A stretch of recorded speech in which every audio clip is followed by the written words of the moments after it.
tujuannya apa? Supaya viewersnya langsung hafal. Oh, kalau kontennya ini depannya tuh ada kata-kata ini pasti udah nice gitu, udah hafal. Baru 2 detik pertamanya tuh udah tahu gitu. Tanpa lihat nama lagi, oh itu punya Kak Francisca gitu. Hafal. Gitu. Oke, coba kita next ya. Untuk lihat contoh supaya lebih mudah. Ini ada 2 contoh yang aku ambil, ya, mana 2 contoh ini mereka tuh pakai jargon yang unik, terus eye catching dan selalu dipakai di setiap konten, tidak pernah ketinggalan di jargon. Oke, boleh di-play Kak? Cewek cantik-cantik ke salon, tapi kok potongannya minta cepek? Gimana sih? Hey, it's right. Hai Karina, kita mau potong apa nih hari ini kita? Mulai. Oke, ada tadi kalimat hey, it's Ray. Nah, kalau misalnya kakak kepoin ya akun ini namanya _Nathanael 13. Dia selalu pakai hey, it's Ray. Mau siapapun orang yang dia undang, mau kontennya apapun, selalu ada hey, it's Ray. Dengan nada yang sama, dengan kata yang sama. Tidak pernah lupa. Oke, satu lagi yang sebelah kanan ini versi perempuannya, kalau tadi laki-laki. Beberapa hal yang akan terjadi sama akun kamu kalau kamu beli followers palsu. Sini. Pertama harus ngertiin dulu, followers palsu itu adalah robot. Oke, udah kedengeran ya tadi ada cuma 4 kata gitu. Satu kata diulang 4 kali. Sini. Ya. Tapi orang-orang tuh langsung juga. Oh, sini. Punyanya Kak Hani. Nah, mungkin kata-kata bisa mulai bikin kayak gitu. Oh, kalau mereka pakainya ini, kalau gue pakainya apa ya? Yang lucu, yang engaging. Tapi orang-orang begitu denger, baru 2 detik pertama tuh langsung oh, ini punyanya Kak Is. Oh, ini punyanya Kak Husni gitu. Udah tahu nih, baru juga 2 detik langsung udah tahu. Oh, jadi itu juga yang bikin viewer tuh lebih betah gitu ya, dan lebih cocok sama konten juga. Gitu. Oke, kita next lagi. Slide selanjutnya, kalau tadi kita udah ngomongin tentang yang viewers, boleh mulai dipikirin ya. Apa ya, gitu yang unik, yang lucu gitu. Dan ingat, selalu dipakai di setiap konten.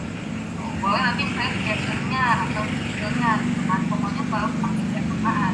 Ibaratnya kayak hashtag lah, jangan kelupaan. Nanti pas nih cuma punya katanya. Selanjutnya ada audio recording. Audio recording biasanya itu berhubungan sama voice over ya. Nah, gimana sih kalau misalnya kita tuh tambahin efek gitu ya, atau warna suara di dalam video kita atau apa yang kita share. Nah, mungkin di sini kakak-kakak ada yang tadi aku bilang ya, aku belum percaya diri Kak buat on-cam karena kamera HP-nya rada-rada kuning gitu kan. Aduh, sini juga jelek-jelek gitu ya, ini juga udah putus gitu ya. Nah, bisa nih pakai voice over, karena voice over ini kita mulai dari suara kita tanpa kelihatan wajah pun tidak masalah gitu. Nah, tujuannya apa? Supaya lebih menarik. Mungkin kakak-kakak ada juga yang mikir, aduh Kak, aku nggak punya mic gitu kan. Kalau misalnya kreator yang besar tuh kan harus beli mic lagi, sayang Kak, belinya juga mahal gitu kan, dan segala macam. Tenang aja gitu. Kakak-kakak di sini konten pasti punya handphone, pasti punya smartphone ya gitu. Kita ternyata bisa loh manfaatin smartphone kita ini untuk bikin voice over yang bagus. Tapi harus tahu tipsnya.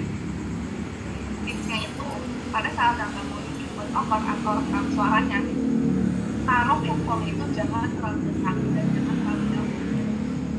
Mungkin ada yang berpikir kayak gini, oke, suara handphonenya harus dekat dong, kalau nggak jauhan nanti nggak kedengeran. Enggak, pasti ada yang logikanya kayak gitu kan.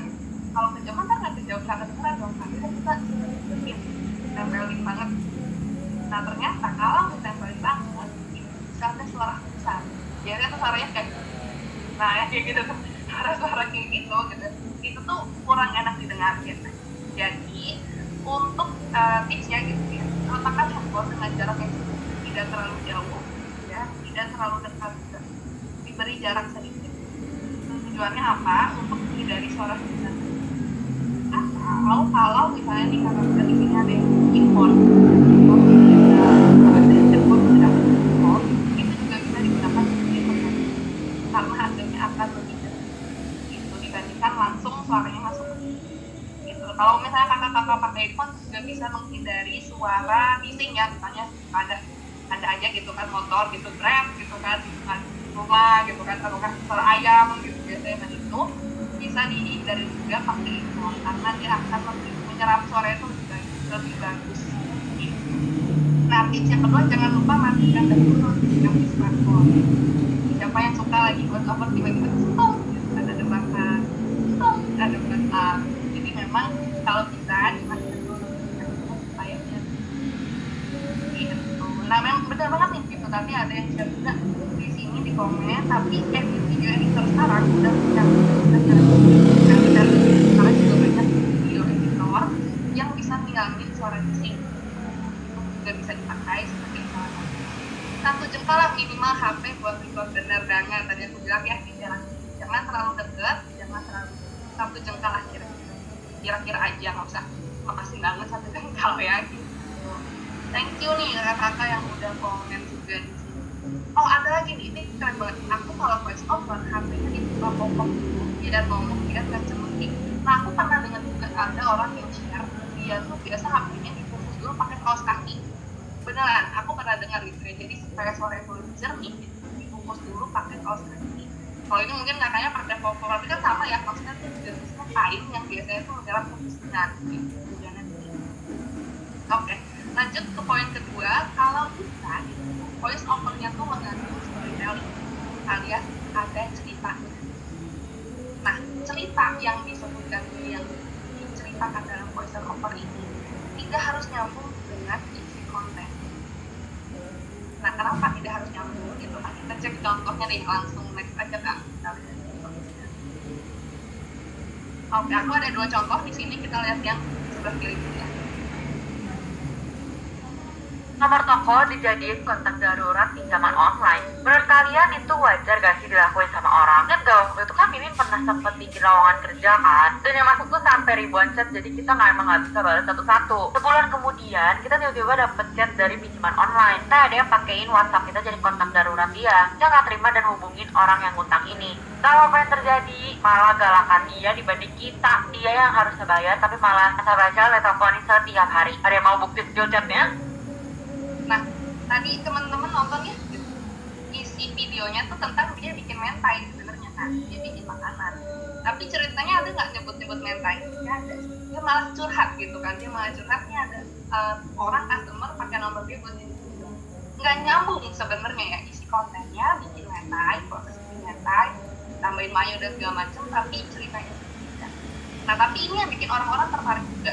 Mungkin ada orang-orang yang sebenarnya dia bosan ngeliat video mentai terus, ya gue udah tau lah bikin mentai gitu.